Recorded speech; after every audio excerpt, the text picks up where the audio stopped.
तो दोस्तों आप सभी का स्वागत है। इस वीडियो में हम देखेंगे क्लास 7th के हिस्ट्री के चैप्टर 1 के पूरे बुक के सॉल्यूशन। तो चलिए स्टार्ट करते हैं। चैप्टर का नाम आप सभी को पता है, जैसे कि ट्रेसिंग चेंजेस थ्रू 1000 ईयर्स। ठीक है, तो हम आपको इसमें सिर्फ सॉल्यूशन नहीं बताएंगे, उसके मीनिंग भी बताएंगे, उसको समझाएंगे भी सही। तो आपको आसानी हो जाएगी आगे के एग्ज़ाम्स में, आपकी PT1 में या हाफ ईयरली एग्ज़ाम्स में आप इसे अच्छे से लिख पाएंगे। क्योंकि सिर्फ आंसर्स लिखना ही ज़रूरी नहीं है, उसे समझना भी बहुत ज़रूरी है। ठीक है, चलिए आगे बढ़ते हैं। पहला क्वेश्चन है, who is considered as foreigner. किसे फॉरेनर कहा जाता है? जैसा आपने भी अपने चैप्टर में रीड किया होगा, any stranger who was not a part of that society or culture are considered as foreigner. In the past, a city dweller therefore might have regarded a forest dweller as a foreigner. मतलब ऐसा कोई व्यक्ति जो एक particular community या society से belong नहीं करता है, उसे हम फॉरेनर कहेंगे। जिसे हम एक वर्ड आपने पढ़ा होगा, परदेसी। ठीक है, परदेसी, इसका मतलब यही होता है कि बाहर का जो फॉरेनर होता है, बाहर से आया हुआ होता है। ठीक है, और चलिए आगे बढ़ते हैं, हम ट्रू फॉल्स देख लेते हैं। उसके बाद आप ट्रू फॉल्स देखेंगे तो पहला वाला है, we do not find inscription for the period after 700। ऐसा ज़रूरी इंस्क्रिप्शन हमें नहीं मिलेगा। इंस्क्रिप्शन क्या होता है? इंस्क्रिप्शन आपको बताया था हमने कि पत्थर पे लिखे शिलालेख, ये पत्थर है, पत्थर पे से कुछ ना कुछ स्क्रिप्ट में, पाली, संस्कृत या किसी भी लैंग्वेज में हो सकता है। पाली में मिलेंगे आपको, संस्कृत में मिलेंगे, प्राकृत एक लैंग्वेज है उसमें भी आपको मिल सकते हैं। इसको बोलते हैं इंस्क्रिप्शन। तो इंस्क्रिप्शन क्या 700 AD के बाद मिलना बंद हो गए थे क्या? ऐसा है, उसके बाद तो बहुत सारे इंस्क्रिप्शन आपको देखने को मिलेंगे। तो ऐसा ये गलत है क्वेश्चन में, जिससे हमें से फॉल्स लगा दिया गया है यहाँ पे। ठीक है, आगे बढ़ते हैं। The Maratha asserted there political importance during this period. जैसा आपने चैप्टर में पढ़ा है कि मराठास ने इस समय पे इमरजेंस कर दिया था, औरंगजेब से लड़ाई हो रही थी, एंग्लो मराठा वार स्टार्ट हो चुके थे। मराठास ने अपनी टेरिटरी कैप्चर करना, टीपू सुल्तान के साथ लड़ाई करना स्टार्ट कर दी थी। ठीक है, आगे बढ़ते हैं। Forest dwellers are sometimes push out of their land with the speed of agriculture settlement. सही बात है कि जो ज़मीन की जब कटाई करती है, जंगल की कटाई करते हैं, तो वहाँ पर एग्रीकल्चर करने के लिए तो जंगल में रहने वाले लोगों को बाहर कर दिया जाता था। सही बात है, ट्रू है। Next, Sultan Ghiyasuddin Babar control Assam, Manipur and Kashmir. क्या ये सही है? नहीं, ये गलत है। उनका कंट्रोल असम तक नहीं था।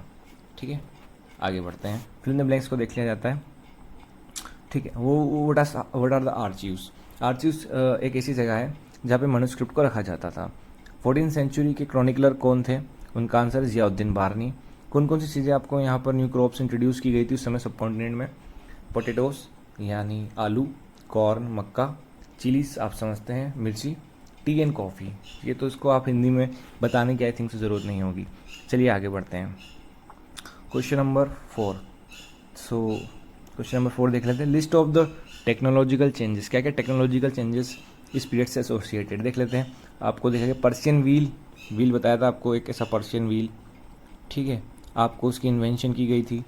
ठीक है, स्पिनिंग व्हील एक ऐसा कुछ चरखा टाइप था यहाँ पर, ये आपको बताया था स्पिनिंग व्हील। वीविंग में मतलब बुनाई के लिए करा जाता था। फायर आर्म्स कॉम्बैट, आपको फायर आर्म्स कॉम्बैट भी एक इम्पोर्टेंट यहाँ का टेक्नोलॉजिकल चेंजेस हुए थे। चलिए आगे बढ़ते हैं, नेक्स्ट क्वेश्चन को देखते हैं। What are the some major religious development during this period. क्या क्या यहाँ पर रिलीजियस डेवलपमेंट इस पीरियड में हुए हैं? चलिए इसको हम अच्छे से समझते हैं कि कौन कौन से रिलीजियस चेंजेस हुए हैं, यहाँ पे डेवलपमेंट्स हुए हैं। ठीक है, तो पहला पॉइंट है important changes occurred in Hinduism which include worship of न्यूडिटीज।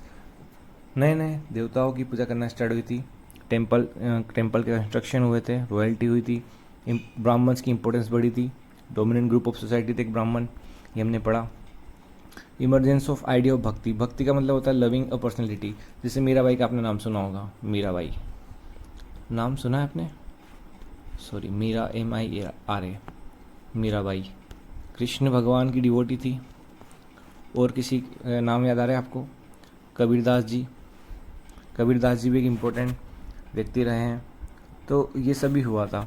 ठीक है, और इस्लाम अपीयर्ड हुआ था इस समय पे 720 के आसपास, वो इंडिया में आ जाता है। ठीक है, और फिर उलेमास और इस्लाम का पैटर्न होना, मतलब उनका फैलना स्टार्ट हुआ, उनका प्रमोशन स्टार्ट हुआ। चलिए आगे बढ़ते हैं, समझते हैं। क्वेश्चन नंबर 6, हिंदुस्तान मीनिंग कहाँ से आया है, कैसे चेंज हुआ है, हमको इस क्वेश्चन में पूछा गया है। तो हमको पता है कि 13th सेंचुरी में मिनाज सिराज एक क्रॉनिकलर था, क्रोनिकलर वही जो समय समय की किताबें, समय समय हिसाब, समय समय की जो लोग होते हैं एक समय का पर्टिकुलर टाइम पीरियड का हिसाब रखते हैं, उसका अकाउंट्स कैरी करते हैं। उन्होंने पर्शियन में लिखा था, हिंदुस्तान वर्ड पहली बार यूज़ किया गया था फॉर दिल्ली सुल्तान का जो भी एरिया था दिल्ली पे जो रूल करता था उसके लिए। फिर 13th सेंचुरी में इसको साउथ इंडिया को कभी इंक्लूड नहीं किया गया है। पंजाब हरियाणा के रीजन इंपॉर्टेंट थे, गंगा यमुना दोब था। 14th सेंचुरी में अमीर खुसरो बोलता है पहली बार word Hind for the Indus river, किस लिए? इंडस रिवर की वजह से हिंद कहा जाता है। ओके, तो ये इंपॉर्टेंट याद रखना कि सिंधु रिवर या इंडस रिवर की वजह से ही भारत को हिंद नाम दिया गया है, क्योंकि उस पार की ये नदी है, उस पार के लोग यहाँ आते थे, इसको क्रॉस करते थे, तो यहाँ इंडस थी तो इसको हिंद बोलने लगे, और इधर के एरिया को जितने भी एरिया है इसको बोलने लगे हिंदुस्तान। ओके, तो ये आपको समझने वाली बात है। फिर बाबर आता है 16th सेंचुरी में, ठीक है, उसकी जोग्राफी, फ्लोरा एंड फोना देखता है और यहाँ पर नाम दे देता है हिंदुस्तान। और हिंदुस्तान एक वर्ड है जो पॉलिटिकल और नेशनल मीनिंग से एसोसिएट है, और आज के भारत के ज़माने में से इंडिया कहा जाने लग गया है। ठीक है, आई होप तो समझ में आ गया होगा।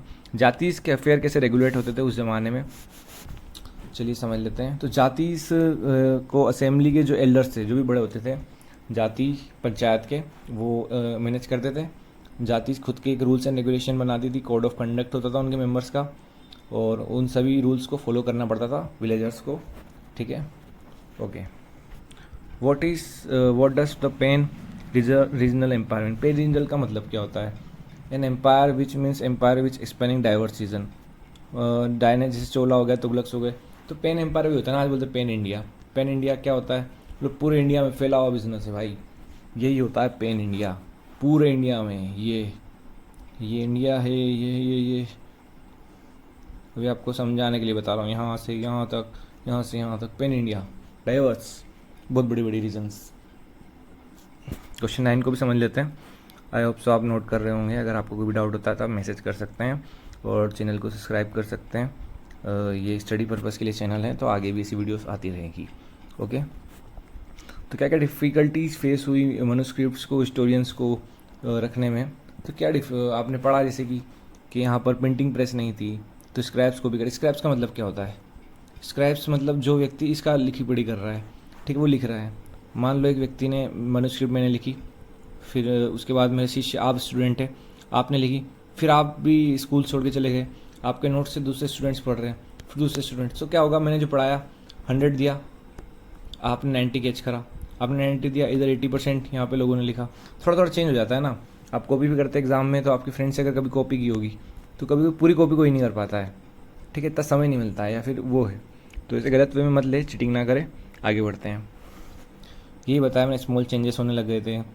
ओरिजिनल मैन्युस्क्रिप्ट्स का जो रियल है, कॉपीज चेंज होती जा रही थी स्क्रैप्स की वजह से, और रखना बहुत मुश्किल था, ठीक है, और ओरिजिनल ऑथर का नाम पता नहीं होता था। अब मेरे शिष्य हैं, आप हो, मैंने बताया आपको, अब आपने कहा नहीं नहीं नहीं सर, ये तो हमारी सर ने नहीं बताई, तो हम नहीं बताई थी स्टोरी, हमारी बुक हो गई अभी है, किसको पता है कल क्या होगा। 10th question, the last one, what does historian divide the past into periods?